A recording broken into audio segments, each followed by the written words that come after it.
probable que la Suprema Corte de Justicia de la Nación pues vaya a resolver en ese sentido, pero el presidente López Obrador también lo mencionaba, estamos preparados para, si no depende de la Sedena, la Guardia Nacional, pues darle un buen camino, darle una buena guía para evitar que se corrompa como sucedió con la extinta Policía Federal. Y Ramiro Padilla también con lo que nos decía Jorge Luis respecto al grado de confianza que ha ganado la Guardia Nacional con la ciudadanía. Sabemos que la Marina es la institución pues mejor evaluada en este aspecto por la ciudadanía, seguida por la Sedena, pero también la Guardia Nacional se ha ganado ese lugar, esa generación de confianza que ha logrado en muy poco tiempo, pues es de admirarse y es por el buen desempeño que ha llevado a cabo. Y eso pues parece que no deja al bloque conservador, al bloque opositor,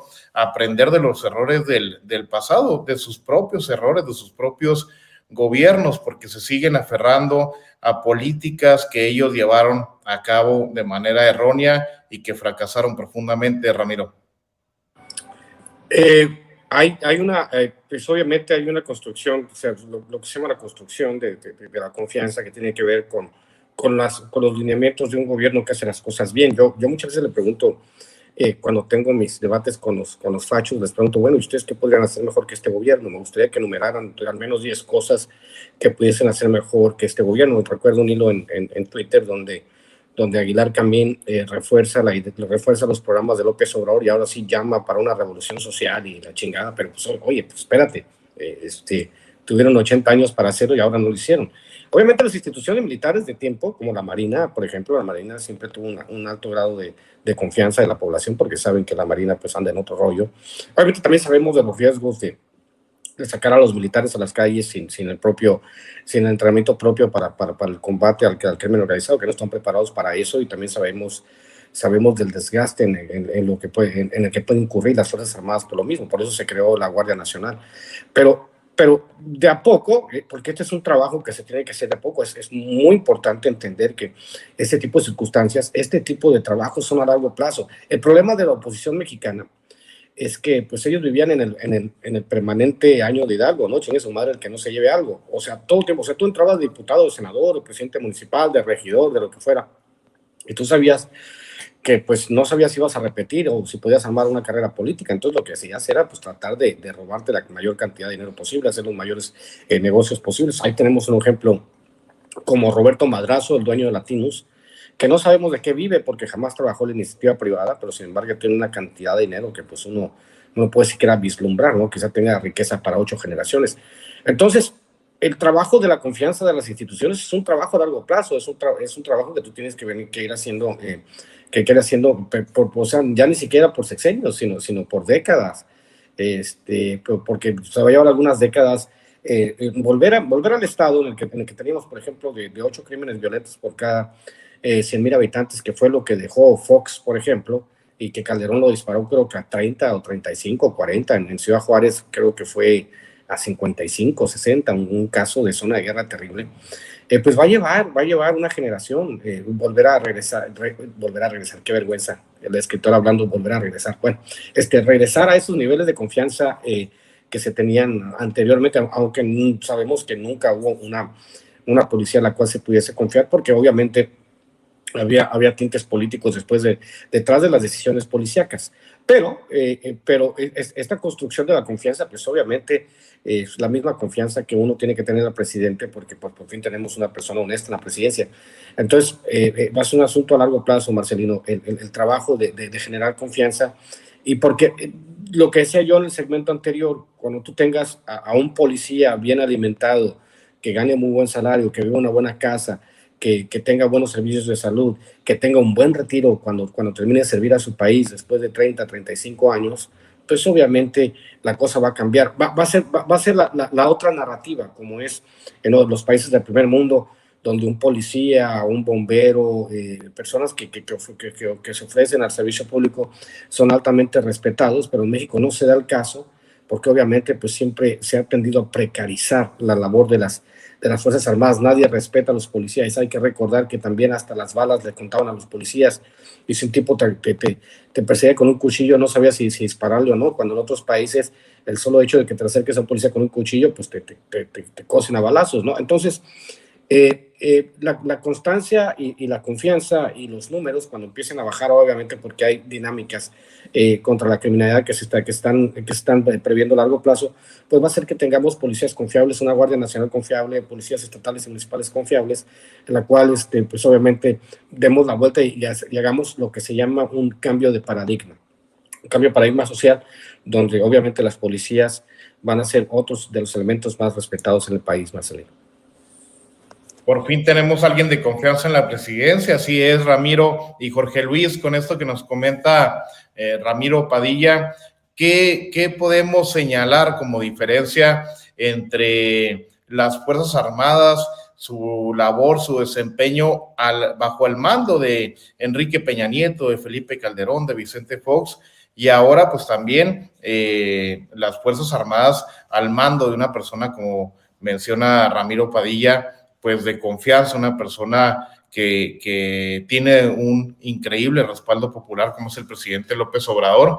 ¿Cuál es la diferencia? ¿Cómo podríamos enmarcar las dos situaciones, Jorge Luis? Mira, muy sencillo, Marcel, el cuidado de los derechos humanos, respetar los derechos humanos. Acordémonos del 68, ¿qué fue? El Estado Mayor Presidencial dirigido por un civil que era un asesino y masacró a la gente. Acordémonos de la guerra de Chupitos, el compañero borrachito Calderón, tiró al ejército a la calle y las masacres fueron mátalos en caliente, que no hayan heridos, como dice el presidente, puros muertos y detenidos muy poquitos. ¿Por qué? Porque es un mando, no estaba bajo un resguardo de los derechos humanos, hacía lo que le daba la gana en su tonta guerra.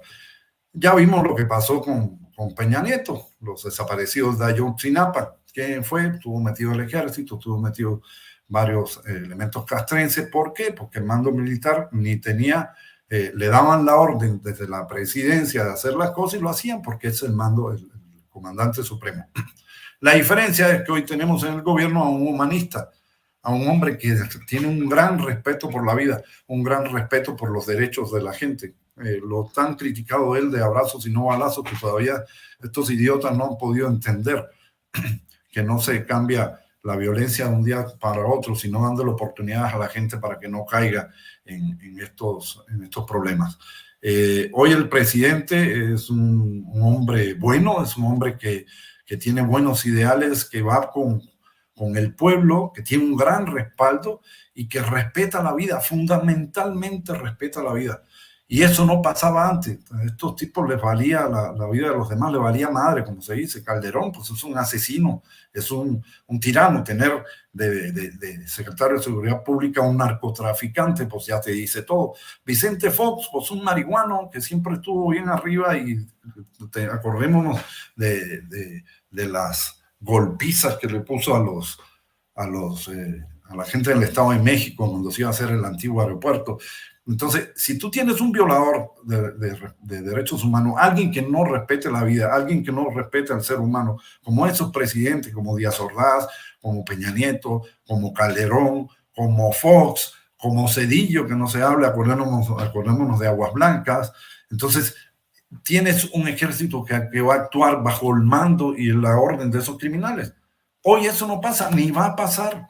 El peligro está en que le demos el mando a un civil que no tiene control como tienen los militares a la hora de combates, de estrés, cuando hay bajo presión. Los militares son los mejores trabajando, que aguantan la presión y saben cómo actuar, no pierden la calma. Te lo pones a un civil, no va a funcionar, no va a funcionar y vamos a volver a lo mismo. Ahora, la disciplina se va a perder el espíritu de cuerpo, se van a perder muchas cosas que hemos tenido los militares que respetamos y durante toda nuestra vida, aunque salgamos de la educación castrense, mantenemos y que no se nos quita nunca porque está metido en los genes de los que fuimos militares. Entonces, La diferencia está en que tenemos un presidente humanista, un presidente que respeta los derechos humanos, que siempre los ha respetado desde que era opositor, porque recordemos que en 2006 pudo tirar a la gente para la calle, hacer la rebambaramba bien buena en México y se aguantó porque no hubieran heridos ni muertos. Y no se rompió un vidrio, y no se rayó una calle, ni hubo un monumento pintado. Eso hizo el presidente cuando la gente de verdad estaba enardecida y molesta. Si lo hizo en ese momento, no tenía todo el poder, ahora lo está haciendo mucho mejor y lo está haciendo con el corazón, porque él es un hombre que sí ama al pueblo y no le gustan las masacres ni las violaciones de los derechos ni los crímenes ni nada. Es un presidente humanista.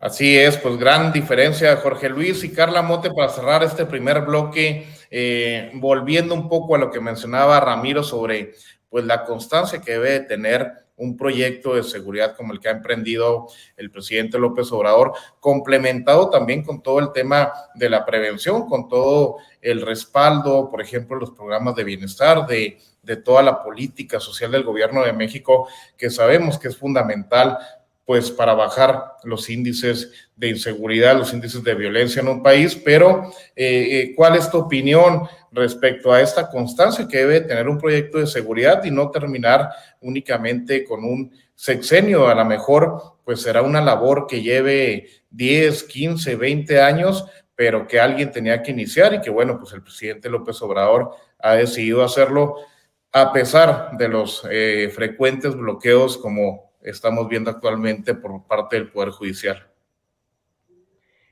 Sí, a ver, este es un tema bien complejo. Yo creo que, como lo comenté, de los más complicados a los que se ha enfrentado la actual administración, el problema de la inseguridad en nuestro país es algo que viene arrastrándose pues desde hace varios lustros, que se agudizó en particular con la guerra contra el narco emprendida en el sexenio de Felipe Calderón, pero que también tiene pues como parte de esas razones de ser tan grande, tan agudo el problema de la inseguridad y la violencia, las consecuencias del neoliberalismo, es decir, la acumulación de la riqueza de unos cuantos, la pauperización de gran parte de la población, la alternativa que para muchas personas implicó y sigue implicando el crimen organizado. Por eso, para la derecha conservadora de nuestro país, el tema puesto sobre la mesa por parte del presidente Andrés Manuel en esta frase, abrazos, no balazos, les resulta tan problemática. La política de seguridad de la derecha conservadora fue la mano dura. Cuando oímos hablar, por ejemplo, a personajes como la senadora Lili Téllez, que busca la presidencia de la República, a las primeras cosas que remite es a que va a echar a andar atrás esta medida de abrazos no balazos, porque lo que se necesita es poner orden. Esto tiene detrás esta visión, es una visión de mano dura. El presidente Andrés Manuel López Obrador ha hablado en muchos momentos y en muchos espacios acerca de que es necesario prevenir la violencia y que se tiene que hacer desde sus raíces. Sus raíces, como lo comento, están en los saldos del neoliberalismo, están en la pobreza, están en los entornos, digamos, en los que se crearon escenarios en los que la población pues no tenía otras alternativas. Por eso los programas sociales son tan importantes, porque justamente buscan que haya alternativas más allá de unirse al crimen organizado, que desafortunadamente había sido uno de los espacios en los que muchas personas encontraron ahí la forma de supervivencia. Entonces, es eso, una política integral que le apuesta a esto que para muchas personas suena ridículo o descabellado, que es